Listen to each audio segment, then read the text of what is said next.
Hi സുഹൃത്തുക്കളെ, ബഷീർ കാഞ്ഞങ്ങാടാണ്. ഈ video കുറച്ച് ലെങ്തി ആയിരിക്കും.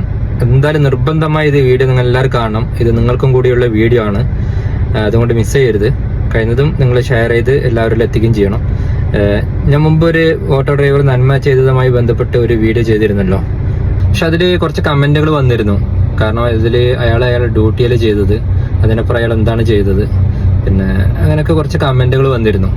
പക്ഷെ എന്നിട്ടും എനിക്ക് അതിന് അതിശയോക്തി തോന്നാൻ കാരണം, ഞാൻ വർഷങ്ങളായി അനുഭവിച്ചുകൊണ്ടിരിക്കുന്നതാണ് ഈ ഓട്ടോറിക്ഷ തൊഴിലാളികൾ, അതായത് ഓട്ടോറിക്ഷ വിളിച്ചാൽ വരാത്തത്. കാരണം ഇതേപോലെ എൻ്റെ മകന് ചെറുപ്പത്തിലുണ്ടാകുന്ന സമയത്ത്, അവൻ്റെ കാലിന് പരിക്കേറ്റ സമയത്ത് കാഞ്ഞങ്ങാട് സിറ്റി ഹോസ്പിറ്റലിൽ നിന്ന് അവന് ബാൻഡേജ് വരുന്നു. സിറ്റി ഹോസ്പിറ്റലിൽ നിന്ന് മുമ്പൊന്ന് റിക്ഷ വിളിച്ചിട്ട് ഒരാളും വന്നിട്ടില്ല. എന്നിട്ട് ഭാര്യ ഈ കുഞ്ഞിനെ എടുത്തിട്ട് വന്നിട്ട് പിന്നെ പത്മന്റെ അടുത്തെത്തി. ഇക്ബാൽ ജംഗ്ഷന്റെ അടുത്തെത്തി. ഇക്ബാൽ ജംഗ്ഷനിൽ നിന്ന് വണ്ടി കിട്ടുന്നില്ല. അവസാനം വീട്ടിലേക്ക് നടന്നിട്ട് പോയതാണ്. അപ്പൊ ആ അനുഭവം എനിക്ക് മുമ്പത്തെ ഉണ്ട്. അതുകൊണ്ടാണ് ഇദ്ദേഹം ഈ സമയത്ത് കൊണ്ടാക്കിയിട്ട് എനിക്കൊരു അതിശയം തോന്നിയിട്ട് ഞാനത് പോസ്റ്റ് ചെയ്യാൻ കാരണം. പക്ഷെ അതിൽ പല കമന്റുകളും വന്നിരുന്നു. പിന്നെ ഇന്നലെ ഞാൻ ഉൾപ്പെടുന്ന ഒരു തെക്കേപ്പുറം കൂട്ടായ്മന്റെ നേതൃത്വത്തിൽ അവർക്ക് അദ്ദേഹത്തിന് ഒരു ക്യാഷ് അവാർഡും മെമന്റോയും നൽകിയിട്ടുണ്ട്. കാരണം നല്ലത് ചെയ്യുന്നവരെ അഭിനന്ദിക്കാം. നല്ലത് ചെയ്യുന്ന അദ്ദേഹത്തിന്റെ ഡ്യൂട്ടിയാണ് ചെയ്തതെങ്കിലും ഇപ്പൊ നമുക്ക് അറിയാം അധികം നെഗറ്റീവ് കമന്റുകളാണ് ഇടുന്നത്. ഓട്ടോ ഡ്രൈവർമാർക്ക് വെച്ച് നെഗറ്റീവ് കമന്റുകളാണ് ഇടുന്നത്. പിന്നെ ചില ആൾക്ക് ഭയങ്കര ധാർഷ്ട്യമാണ്. അപ്പോൾ ഇപ്പൊ ഞാൻ ഈ വീഡിയോയിലേക്ക് വരാൻ കാരണം എന്തെന്ന് പറഞ്ഞു കഴിഞ്ഞാല്, കഴിഞ്ഞ വെള്ളിയാഴ്ച ഈ ഫോളോപ്പിന്റെ ഭാഗമായി ഈ മോക്ക് കഫക്കെട്ട്, അതായത് ചെറിയ മോക്ക് ഭയങ്കര കഫക്കെട്ട് ചുമയായിട്ടാണ് അന്ന് കാണിക്കാൻ കൊണ്ടുപോയത്. വീണ്ടും അത് ഫോളോപ്പിന് വേണ്ടി, കുറവില്ലാതെ ഫോളോപ്പിന് വേണ്ടിയിട്ട് വീണ്ടും ഡോക്ടറെ കാണാൻ പോയി. ഡോക്ടറെ കണ്ടിട്ട് അവിടുന്ന് വരുന്ന സമയത്ത് ഇതേപോലെ 2 റിക്ഷയുണ്ട്. ഈ 2 റിക്ഷയിൽ നിന്ന് ഒരു റിക്ഷയിൽ നിന്ന് ഫ്രണ്ടിലെ റിക്ഷയിൽ നിന്ന് വൈഫ് വിളിച്ച്. അന്ന് ചെറിയ മകനുമില്ല, ഈ മകള് മാത്രമേ ഉള്ളൂ.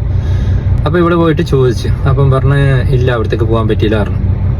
എന്തെന്ന് വെച്ചു. അപ്പൊ പറഞ്ഞു ഇല്ല, പോകാൻ കഴിയില്ല എന്ന് പറഞ്ഞിട്ട് അയാള് പറഞ്ഞപ്പോ രണ്ടാമത്തെ വണ്ടിയിലേക്ക് 2 റിക്ഷ ഉണ്ടായിട്ടുള്ളൂ. എരുമേട് ഹോസ്പിറ്റലിന്റെ സ്റ്റാൻഡിൽ നിന്നാണ് ഈ പറയുന്നത് കേട്ടോ. അത് ഹോസ്പിറ്റലിന്റെ സ്റ്റാൻഡിൽ നിന്ന്. അങ്ങനെ വീണ്ടും ഈ രണ്ടാമത്തെ ഓട്ടോറിക്ഷക്കാരോട് ചോദിക്കുമ്പോൾ അവരും പറഞ്ഞ് ഇല്ല, എനിക്ക് പോകാൻ കഴിയില്ല, അങ്ങോട്ടേക്ക് ഭയങ്കര ബുദ്ധിമുട്ട് വരാനൊക്കെ എന്ന് പറഞ്ഞു. അപ്പൊ ഇവള് ചൂടായിട്ട് പറഞ്ഞു, പിന്നെ ഞങ്ങൾ എന്ത് ചെയ്യണം, നിങ്ങളിപ്പോ ഇങ്ങനെ ഓട്ടോറിക്ഷക്കാരെ ഇതിന് മുമ്പിൽ വെച്ചിട്ട് പോയില്ലെങ്കിൽ ഞങ്ങൾ എന്താ ചെയ്യണമെന്ന് വെച്ചു. അങ്ങനെ കുറച്ച് പറഞ്ഞുകൊണ്ടിരിക്കുന്ന സമയത്ത് ആ കയറ്, അഥവാ അവിടെ വെള്ളം മറ്റൊന്നും ഉണ്ടെങ്കിൽ ഞാൻ നിങ്ങളെ ബൈക്ക് ഇറക്കിയിട്ട് പോകുന്നെല്ലാം പറഞ്ഞു. അപ്പൊ ഇവിടെ കയറപാട് ഞാൻ അത് മുമ്പ് പറഞ്ഞിരുന്നു, നീ ഇപ്പൊ എന്തെങ്കിലും ഇങ്ങനത്തെ പ്രശ്നങ്ങൾ വരുന്ന സമയത്ത് ആദ്യം നമ്പർ നോട്ട് ചെയ്യണമെന്ന് പറഞ്ഞിരുന്നു. അപ്പൊ അതിന്റെ അടിസ്ഥാനത്തിൽ അവൾ എന്തായിക്കെന്ന് പറഞ്ഞാൽ, ഞാൻ എന്റെ റിക്ഷയിൽ നിന്ന് എനിക്ക് മെസ്സേജ് അയച്ചത് ഈ ഓട്ടോക്കാർ ഇങ്ങനെ കളിക്കുന്നു, ഇങ്ങനെ ഹോസ്പിറ്റലിൽ നിന്ന് വിളിച്ച് അവര് വരുന്നില്ല എന്ന് പറഞ്ഞു. ഞാൻ ഓക്കെ, നീ ബോട്ടിമിൽ ഞാൻ വീഡിയോ കോളിൽ വിളിച്ചുകൊണ്ടിരുന്നു. അവൾ കയറിയത് മുതൽ വീടെത്തുന്നവരെ ഞാൻ വിളിച്ചുകൊണ്ടിരുന്നു. കാരണം ഇവനെ ഇറക്കുമെന്ന് പറഞ്ഞിരുന്നല്ലോ. എന്നിട്ട് പറയുമ്പോൾ പറഞ്ഞ പോലീസ് സ്റ്റേഷനിൽ വേണമെങ്കിൽ കംപ്ലൈന്റ് കൊടുത്താൽ നമുക്കൊരു പ്രശ്നമില്ല എന്നെല്ലാം പറഞ്ഞിരുന്നു.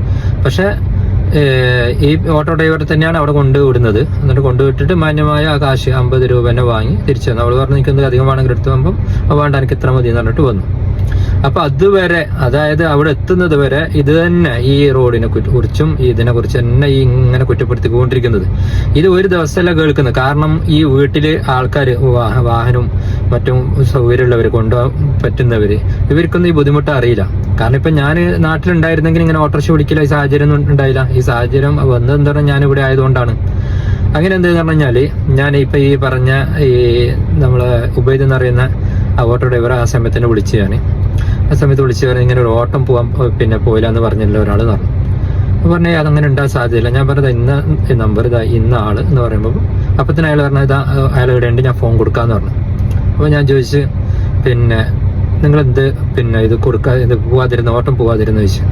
അപ്പൊ പറഞ്ഞു എന്റെ വണ്ടീന്റെ ബ്രേക്ക് ശരിയില്ല. ഞാൻ ബ്രേക്ക് ശരിയില്ലാത്ത വണ്ടി പാസഞ്ചറിനെ കൊണ്ടുപോകാൻ വേണ്ടിട്ട് നിങ്ങൾ ഫസ്റ്റ് ലൈനിൽ വെക്കണം. 2 ഇതാണ് സംഭവിച്ചത്. അയാളൊന്ന് ഓട്ടം വിളിച്ചാൽ പോയില്ല, രണ്ടാമത് ബ്രേക്ക് ശരിയില്ലാത്ത വണ്ടിയും കൊണ്ട് സ്റ്റാൻഡിൽ നിന്നു. എന്നിട്ട് ഞാനെന്ത് ചെയ്താണ്, ഞാൻ പറഞ്ഞ എന്തായാലും കംപ്ലൈന്റ് കൊടുക്കും. പറഞ്ഞല്ല, ക്ഷമിക്കും. ഞാൻ പറഞ്ഞ അങ്ങനെ ക്ഷമിക്കുന്നതുകൊണ്ടാണ് ഈ ഓട്ടോ ഡ്രൈവർ ഈ രീതിയിൽ ചെയ്യുന്നത് പാവങ്ങളെ.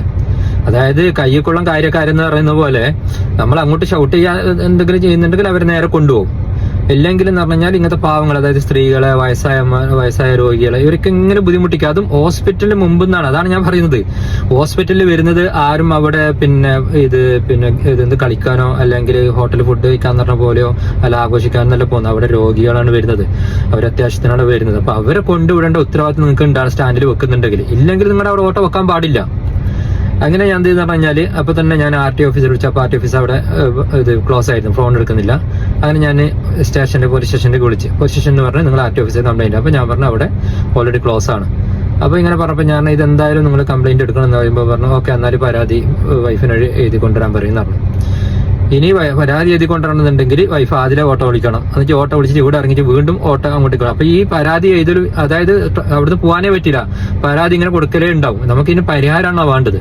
അപ്പൊ ഞാൻ പറഞ്ഞു ഓക്കെ ഞാൻ നോക്കട്ടെ. ഞാൻ എന്ത് ചെയ്ത് പോലീസ് ആപ്പ് ഉണ്ടല്ലോ, ആ പോലീസ് ആപ്പിൽ പോയിട്ട് കംപ്ലൈന്റ് രജിസ്റ്റർ ചെയ്തു. കംപ്ലൈന്റ് രജിസ്റ്റർ ചെയ്യുമ്പോൾ അതിൽ ഓപ്ഷൻ ഇല്ല, അതിൽ മെയിൽ അയക്കാൻ എന്നാ പറയുന്നത്. അങ്ങനെ വിശദമായി ഞാൻ എഴുതിയിട്ട് അതിലേക്ക് ഇത് അയച്ചു, പരാതി അയച്ച്. അപ്പൊ ഇന്നലെ രാവിലെ അതിന്റെ റിപ്ലൈ എനിക്ക് കിട്ടി, നിങ്ങൾ പോലീസ് സ്റ്റേഷനിൽ തന്നെ കംപ്ലൈന്റ് കൊടുക്കണം എന്ന് പറഞ്ഞു. അങ്ങനെ ഞാൻ എന്ത് ചെയ്താന്ന് പറഞ്ഞാല് ഇന്ന് ഞാൻ RT ഓഫീസിൽ വിളിച്ചു. അപ്പൊ ഇന്ന് RT ഓഫീസിൽ കിട്ടി എനിക്കാളെ കുറെ എൻഗേജ് ആയിരുന്നു. എന്നാലും കിട്ടിയ സമയത്ത് ഞാൻ പറഞ്ഞു ഇതിങ്ങനെ സംഭവം. അപ്പൊ ഓക്കെ നിങ്ങൾ പരാതി കൊണ്ടുതരാൻ എഴുതി തരാനെങ്കിൽ എനിക്ക് മെയിൽ, അപ്പൊ ഞാൻ മെയിൽ അയച്ചത് എനിക്ക് മെയിൽ തന്നിട്ട് ആ മെയിലിൽ പരാതി ഞാൻ ബോധിപ്പിച്ചിട്ടുണ്ട്. അതിന്റെ ഇടയിൽ ഒരു കാര്യം എന്ന് പറയുന്നത്, എല്ലാവരും എനിക്ക് ഈ സംഭവം വന്നപ്പം ഈ ഓട്ടോറിക്ഷ വിളിച്ചാൽ പോകുന്നില്ലെങ്കിൽ ഈ നമ്പറിലേക്ക് മെസ്സേജ് അയച്ചാൽ മതി, ഉടനടി നടപടി, 7500 ഫൈന്, പിന്നെ അതേപോലെ വണ്ടി പെർമിറ്റ് കട്ടാക്കും പറഞ്ഞിട്ട് കുറെ പേഴ്സണലായിട്ട് ഞാൻ കുറെ മെസ്സേജ് വന്നിരുന്നു. അതിലെന്ത് ചെയ്താൽ ഞാൻ ഇത് വാട്സപ്പിൽ പോയിട്ട് ഞാൻ ഇത് ശരിയാണോ എന്ന് ഞാൻ ചോദിച്ചു. അതിന് 5 ദിവസമായിട്ട് അതിനൊരു മറുപടിയില്ല. അപ്പം ആൾക്കാർക്ക് ഫേക്ക് ഉണ്ടാക്കി വിടുമ്പോഴത്തേക്ക് കുറച്ചെങ്കിലും ഇങ്ങനെ ശ്രദ്ധിക്കണം. ഇങ്ങനെ എഴുതി വിട്ടിട്ട് ഇങ്ങനെ വിടലല്ല, അത് യാഥാർത്ഥ്യമാണെന്ന് ചെക്ക് ചെയ്തിട്ട് മാത്രമേ നിങ്ങളൊന്ന് പ്രചരിപ്പിക്കാൻ പാടുള്ളൂ. വാട്സപ്പ് യൂണിവേഴ്സിറ്റിക്കാർ കുറേ ഉണ്ട്.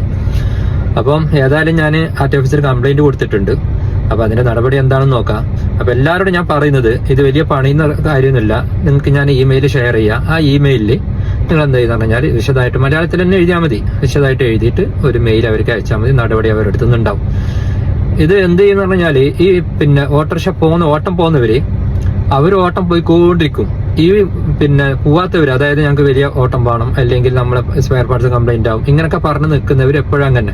അപ്പൊ ഈ പാവങ്ങള്, അവർ കരുണയുള്ളവര്, ദയാലുക്കളായ അവരെ ഓട്ടോറിക്ഷ എപ്പോഴും ഗ്യാരേജിലും അതുപോലെ ചെയ്യുന്നു. പിന്നെ ഓട്ടോറിക്ഷക്കാരോട് ഒരു അഭ്യർത്ഥനയാണ്, അതായത് നിങ്ങൾ എന്തായാലും ഓട്ടോറിക്ഷ ഓട്ടുന്നവരാണ്, ഓട്ടോറിക്ഷ ഓടിക്കുമ്പോൾ പോവാൻ കഴിയില്ല എന്നുള്ള ഒരു ഇത് നിങ്ങൾ പറയാൻ പാടില്ല. കാരണം റോഡ് ഞങ്ങൾ ഉണ്ടാക്കുന്നതല്ല, നിങ്ങൾക്ക് തന്നെ അറിയാലോ, റോഡ് ഞങ്ങൾ ഉണ്ടാക്കുന്നതല്ല, റോഡ് ഞങ്ങളെ കുഴപ്പമില്ല, കുണ്ടും കുഴിയുള്ളത്. അത് നിങ്ങൾ ശ്രദ്ധിക്കണം. നിങ്ങളാണ് അതിന്റെ നടപടിയെടുക്കാൻ വേണ്ടിയിട്ട് മുമ്പന്തിയിൽ നിൽക്കേണ്ടത്. കൂടാതെ വേറൊരു കാര്യം പറയാനുള്ളത്, ഇപ്പൊ കാഞ്ഞങ്ങാട് കുറെ ഓട്ടോറിക്ഷ സ്റ്റാൻഡ് ഉണ്ട്. അപ്പൊ ഈ ഓട്ടോറിക്ഷ സ്റ്റാൻഡിൽ ഒരു ഓട്ടോ സ്റ്റാൻഡ് എന്ന് എഴുതി വെച്ചിട്ടുണ്ടാവും. അത് ഫ്രണ്ടിലായിരിക്കും ഓട്ടോറിക്ഷ സ്റ്റാൻഡ് എന്നുണ്ടാലും. അപ്പൊ നിരനിരയായി അവിടെ വണ്ടികൾ ഉണ്ടെങ്കിൽ ഇപ്പൊ നമ്മൾ പ്രൈവറ്റ് വണ്ടി കൊണ്ടുപോയിട്ട് അവിടെ പാർക്ക് ചെയ്യില്ല. കാരണം എന്ന് പറഞ്ഞാൽ അവിടെ സ്ഥലമില്ലല്ലോ. ഒരുപക്ഷെ എല്ലാവരും ഓട്ടം പോയ സമയത്ത് ഈ ഓട്ടോറിക്ഷ സ്റ്റാൻഡിന്റെ ബോർഡ് മുമ്പിലേ ഉണ്ടാവും. അപ്പൊ നമ്മൾ എന്ത് ചെയ്യും, അവിടെ ബാക്കിൽ നമുക്ക് അതിർത്തി അറിയുന്നില്ലല്ലോ ഇവരെ. അങ്ങനെ അതിർത്തി അറിയാം. അപ്പൊ നമ്മൾ അവിടെ പാർക്ക് ചെയ്യും. പാർക്ക് ചെയ്ത് കഴിഞ്ഞാൽ ഒരു ബൈക്ക് തന്നെ ആയിക്കോട്ടെ, ഒരു പാർക്കല്ല കാറ് പാർക്ക് ചെയ്ത് കഴിഞ്ഞാൽ ബ്ലോക്ക് ചെയ്തിട്ടിടും. എന്നിട്ട് ഇതിന്റെ ഡ്രൈവർ എന്ത് ചെയ്യുന്ന പറഞ്ഞാൽ ഒളിച്ചു നിന്നിട്ട് എവിടെയെങ്കിലും നിൽക്കും.